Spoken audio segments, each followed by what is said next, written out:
So this presentation based on very first dirt bike ever built was built by Sienfield battman in 1914. This is not really a replica, but this is just what a dirt bike from now. This is older model, a 2004. This is two-stroke. It is a two-stroke bike because you can tell from the exhaust how big around it is. And also because it fires every time the piston comes up. 4 strokes, so whenever this piston comes up, it fires here. 4 strokes, it goes up, fires, come back down, come back up, comes back down. Then whenever it goes back up, then it fires the other time. Every other time it fires. They run a 2 strokes run a higher gas mixture, a higher oil and gas mixture. Carburetors are basically what supply the fuel and air. There is a spark. Basically all bikes, except for new ones, are driven by chain. All dirt bikes driven by chain. All older bikes are driven by chain. Even these bikes. And, like this big flat piece. Let me get like a light in here real fast. That big piece right there, not where this hose is. That piece, that transmission. That would drive this chain into a sprocket that goes to the rear axle that feeds this wheel. These bikes, this is a 3-cylinder, I think it's 850 or 950, maybe 1000cc Triumph bike. There's a plaque right there, what year it was built and everything. This big flat piece right here, that is a transmission. That big piece right there is transmission. This is a 4-stroke, 3-cylinder, 3 carburetor, 3 air filter duo setup. So there's 3 carburetors supplying air and fuel for all these cylinders and pistons. 4 strokes, as you can tell, very thinner pipes. Shifter, foot pegs, kickstart. Whenever you kickstart a bike, they have these spark plugs here. That's a spark plug. They supply spark to the cylinder. The piston comes back up and it fires. Comes back down, fires again, and the actual bike runs. Front fork setup. These are telescopic front forks, which means they're adjustable. So that's basically your suspension on any bike. That's going to be front fork, fenders, tires, disc brakes. KTM was the first brand bike that came out with disc brakes for dirt bikes. They're all chain driven, as you can see. These bikes are chain driven. These bikes are both very old antique bikes. This is I think this is 1920 or something.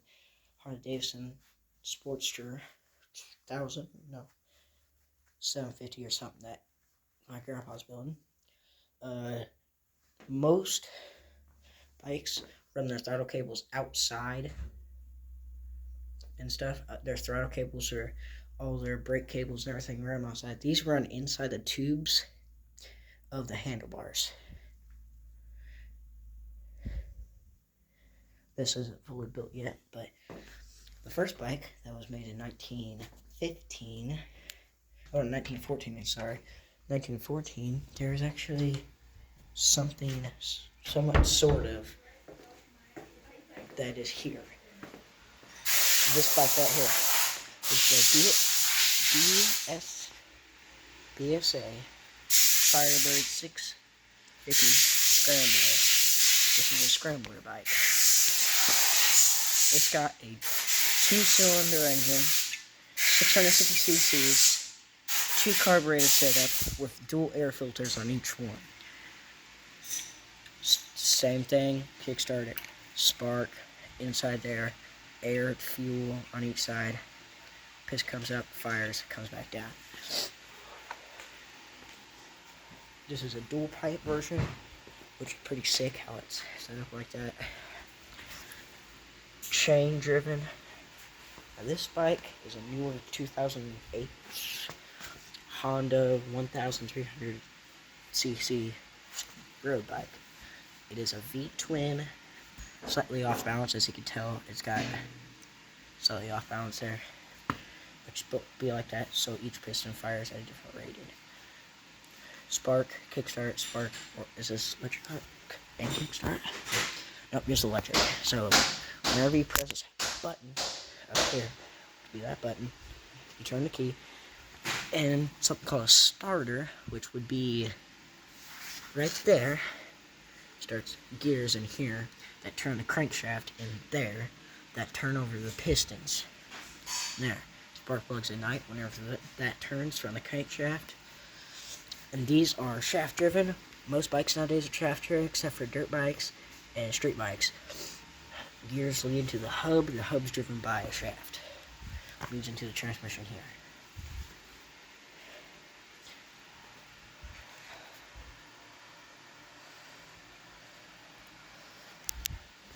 That's basically it for this presentation, but I'm going to do like a little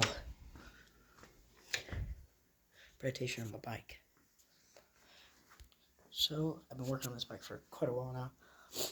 It started out as a $300 budget build. I bought the frame for $325. The engine was in pieces, and built this up to where it is now, which I need to get a new one because, yeah, that's my freaking thigh. That is literally like my waist already. So, not too good. I got brand new show and shiny clutch manifold on there. Thing's looking awesome. Originally did about 63. I clocked it at 65 mile an hour once. All the way blown past all the gears. And now I have a bike that would do, I dyno ran it, and it would do roughly about 85 mile an hour. And we've done a whole new transmission swap. We've changed out like the whole engine in it. It does not have a big bore kit on it, not yet. It's just got some V-Force reeds in it. It's got an upgraded carburetor and all that. Different suspension, front and rear. That's basically it. Oh yeah. And I got an aftermarket exhaust on it. I got a different one. It's a little bit shorter.